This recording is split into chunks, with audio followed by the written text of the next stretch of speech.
Hello and welcome to the first season of Talk Sustainability with Sandeep. I'm your host Sandeep Raghuvanshi, and over the course of this podcast series, we will deep dive into corporate sustainability from an Indian context and investigate more through our conversations with multiple relevant stakeholders. We are very excited to have with us today Mr. Vaman Acharya, an MBBS graduate who discontinued his practice of healing humans to pursue his passion to heal Mother Earth. Now, talking about the role of government, if we focus on this a little more, the role of government is very important in this because they have to set the rules for processing industries to develop in a sustainable manner. What kind of support policies are available in this regard? Fortunately, Government of India during Atal Bihari Vajpayee's period came out with a program wherein government understood that there is need for organic carbon to the earth. So they made many changes into the rules and asked chemical chemical chemical fertilizer manufacturers to sell side by side organic material also. They not only insisted that if you sell, say, 3 bags of chemical fertilizer, at least 1 bag of organic manure has to be sold along with. Because if there is no organic carbon in the soil, any amount of nitrogen you add, any amount of phosphates and sulfates you add, you will not get the returns. And land will go on becoming saline. It will only store the chemicals and there is nothing to grow. This rule was made, for which government also came out with distribution system, with subsidies. But all these subsidies they gave it to the people who distribute chemical manures along with organic manures. I think it was necessary also because government handling small units throughout the country is a problem as far as management is concerned.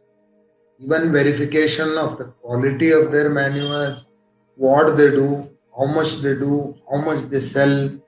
At each level, it is humanly impossible for the government of such big magnitude of population to handle this. So what government has done is it has instructed all chemical fertilizer manufacturers that for particular amount of either ammonia or urea or sulfates, you must sell at least this amount of organic manure. Most of the chemical fertilizer manufacturers are now buying organic manure from us, from all the small units, especially from urban, those who make from urban solid waste. They are buying, they are insisting for quality, quantity also, regular work, though making organic manure is difficult throughout the year. At least 8 to 9 months they insist, they pick it up, they sell. Though the prices are less, though the subsidy system, they say, from government has not reached up to all the organic chemical manufacturers, still many of them, I must name at least a few, from my area, it is SPIC, South India Chemical Fertilizer Unit is here. They are buying any amount of organic manure we make in Bangalore, especially from urban waste, at a fairly good price. I don't say that it is very good price, at fairly okay price, and distributing it along with chemical fertilizers farmers. So by this, what is happening is because of this government policy, One is this is running on a systematic way because these are all big and limited concerns doing well in their line. Second is our efforts to take up distribution, send it, payment collection, all these problems have been solved. This is doing very well. You may wonder 70 to 80% of the organic manure from cities today being sold through chemical fertilizer units only, and they are doing well. They are paying well, which is very important because biggest problem was of getting payments from far off rural area farmers and reach them and do collections, which now this chain is doing. I think this has to be little more strengthened and see that the advantages now, as far as market is concerned, it is getting stabilized. But as far as advantages and price is concerned, we need a little more of this. If taken little more seriously, is going to be a very good national issue where you help us in handling this garbage, help farmers to get organic manure at very cheap rate, and help the soil in getting its due carbon, which is extracted twice or thrice in a year in the form of crops. Organic matter, which is essential for the earth, water retention, growth, even for holding urea and other nitrogenous materials. Carbon is very essential. This organic carbon, organic manure is the only source of organic carbon. There is nothing else, no other way. This is the only way that you can do. Either you do your crop mulching or you supplement it with organic manures. This is what government is doing. It is encouraging. It's very nice moving. As usual, as industry man, I feel that I must also get the share out of it. In some companies, I am definitely getting. Spiki is giving me the share of subsidy that they get from government of India. They share with us. Some companies are preparing for it. I think this is one of the biggest challenges for any otherwise, and any SME would also be to be able to distribute in the market and getting the collections. When you talk about getting a good price, I just want to get a little bit more clarity on this. That is the price something which you have a certain regulation, certain guidance that come out from the government? Is there a particular linkage with, let's say, urea prices, or is it something that you negotiate based on the quality that you have with these distribution companies? And also, just if you could also elaborate on this, that from a manufacturer perspective, is there a difference in pricing that they can expect based on the quality? Because for a fair market to exist, there has to be a certain premiumization that a manufacturer should be able to expect for being able to provide a consistent and higher quality. So how do you see that part of the market being developing right now? Well, basic requirement of the organic manure qualities parameters were fixed. How much should be carbon? How much should be nitrogen? How much should all other matters like phosphates, potassium, all zinc, magnesium? What is the minimum required that was studied and fixed? Though the levels were not fixed at par with other organic manures, especially for urban city waste getting converted into organic manure, the levels were little relaxed, not much, very little relaxed, because in city urban waste, you get some amount of soil, some amount of sand and such things for which they have given some scope. It's okay, even if it is there, you can sell with this much carbon, with this much nitrogen. They have made minimum rules. This material is being tested from us. It is being tested by the buyer also, and even farmers can test, which is very difficult because these test laboratories are in only big cities, and but they can do. This is being not intersected, checked by this organic manure people. They go, they stop the lorries, They take out the material, take it to lab, check it, then release the lorries. They do it at random, not all the way regular. And if such a thing happen and there is a difference in what have been the parameters, they immediately inform. They even put penalties also. So this is one thing where minimum things are maintained by the government, by the companies, and also by the manufacturers. Now your issue is whether you get a special price. Yes, there are many tenders that come out every year from Department of Agriculture, Department of Horticulture, and special land development agencies which take these organic manures and develop forests. Even forest department buys there. If you can get a better price by tender, you are lucky. Sometimes you do get because it is not in large supply. Supply is always deficit. People who take a tender may not be in a position to supply. So you get a good rate sometimes by going into auctions. Next is whether you get a premium price. Yes, if you can add nitrogenous products, if you can make it more humus, more organic matter, well thoroughly composted, very fine, good smelling, good water holding, fine material, organic material is there. It goes as high as 10,000 rupees per ton. Especially in small quantities, if you can sell them through departmental stores, malls, in 1 kg and 5 kg packets, 5 kg packet goes for 50 to 55 rupees, which means that you get a good price on your premium product. But this may not be possible for a national level network by the government. Governments have their own limitations of doing it. If they say that higher quality, higher price, then there will be many problems which government cannot face.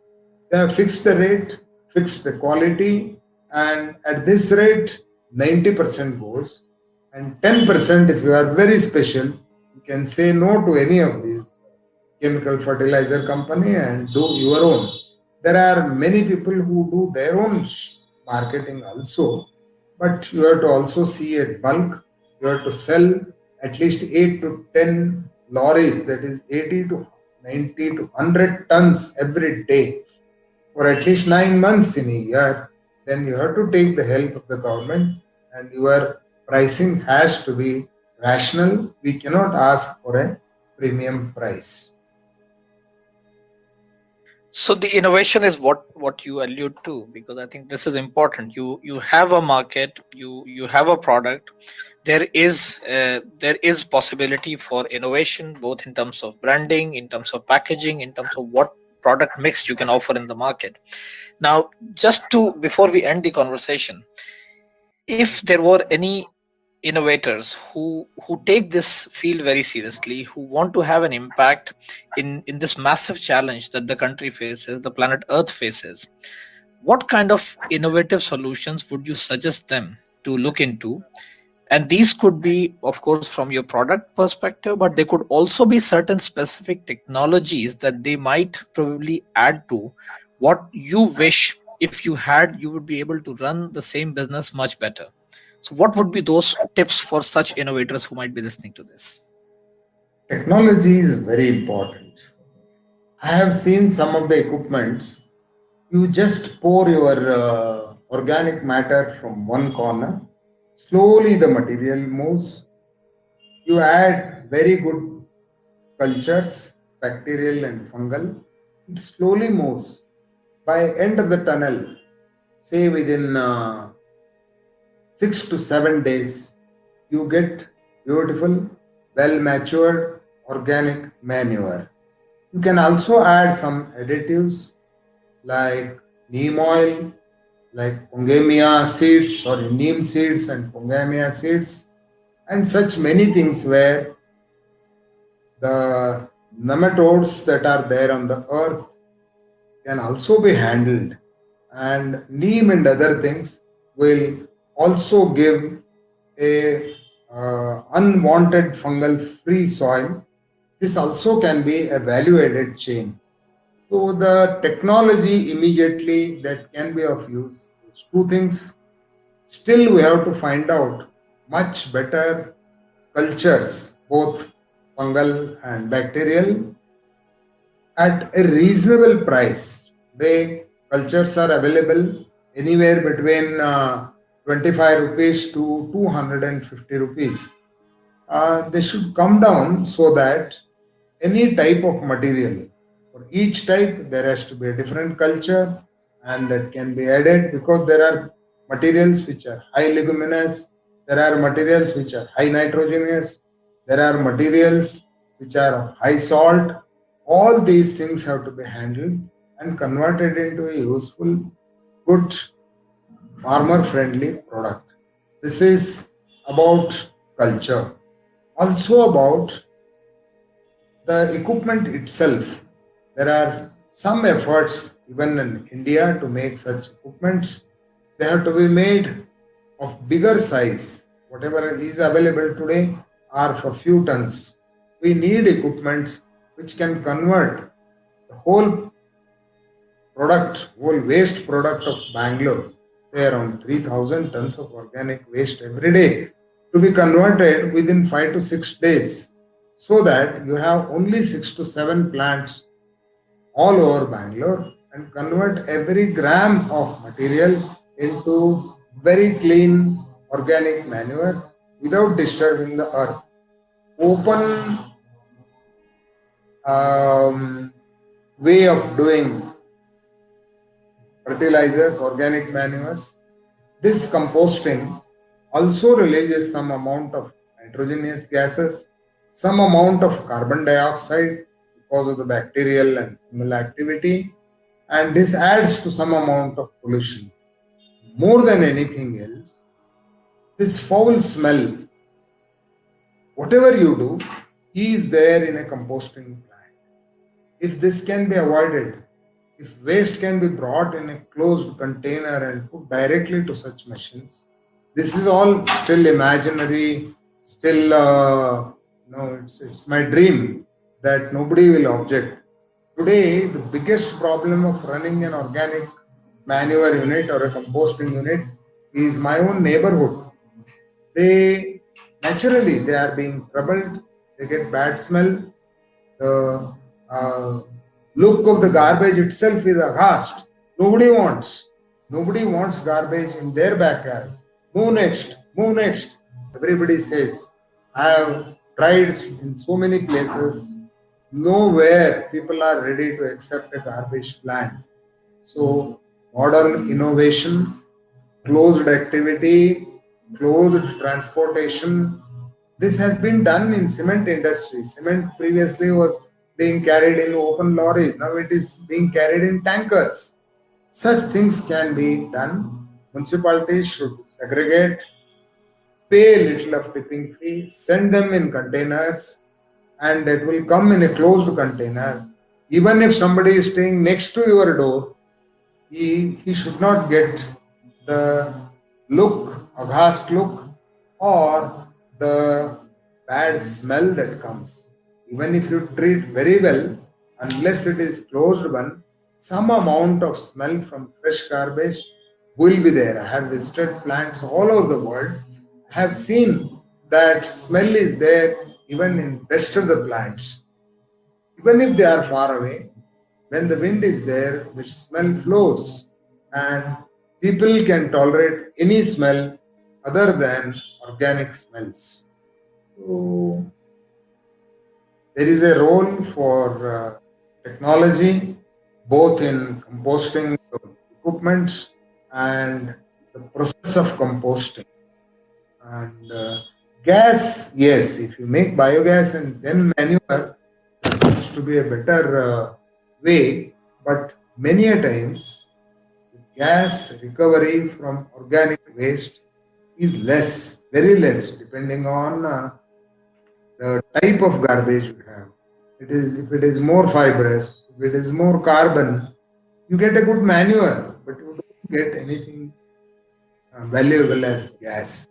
So, a mix of organic composting and gas formation. Such technologies have still a scope to keep this earth clean, green, and healthy. So, thank you, Mr. Vaman, for sharing all those insights. I learned a lot in this conversation, and what I find personally very interesting is that you have demonstrated that it is possible to run a profitable business in this particular field. More so, you ran it profitably when the infrastructure was unavailable and also the awareness was lacking. Today, the volume of this organic resource, what we call as waste, is many-fold of what it was few years back. The challenges that we had earlier are rapidly getting solved. There is favorable regulation, there is more awareness, there is structure to the industry, there is an available distribution network, and there is clarity on pricing. You also shared that there are so many different ways in which one can come up with premium products, both from process innovation, production innovation, but also from technology perspective. You rightly pointed out the need to make this industry operate in a clean and pleasant facility so that it can be seen as any other industry and compete for the talent and resources that it deserves. After all, unless the urban centers close the loop, it is not possible to have a one-way movement of organic matter that is so very important for the sustenance of these centers. If you are someone who has useful information on this subject or have success stories that you would like to share, please reach out to me. We need to build a community from all walks of life across the value chain to do our little bit in solving this problem. There are many things that divide us, but planet Earth unites us. Stay tuned for more content on sustainability. Take care and stay safe.